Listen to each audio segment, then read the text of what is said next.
Oui, donc ce week-end, nous avons des discussions avec la directe, avec notre avocat, avec différents intervenants qui ont permis d'avancer sur deux points bloquants. Donc un premier point qui est le problème de la fiducie qui permet de redistribuer l'ensemble des sommes non utilisées, et le deuxième point qui est donc le point sur les organisations du travail qui, pour nous, ne devaient pas être dans cet accord et doivent être discutés dans la deuxième phase du PSE.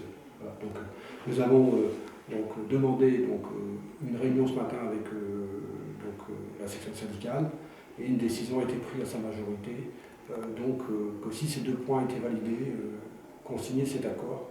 Donc, bien sûr à contre-cœur, puisque pour la section syndicale c'était compliqué de prendre ces décisions, mais ces décisions ont été prises.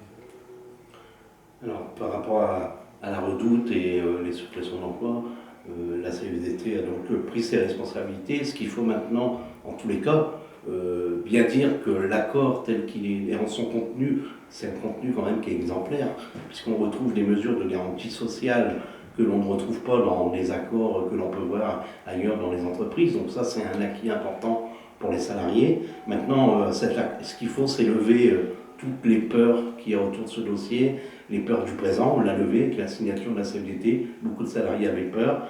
Et les peurs, il faut lever les peurs de l'avenir. Il faut que maintenant, il y ait un vrai projet industriel pour pérenniser la redoute demain et pérenniser les emplois dans le bassin.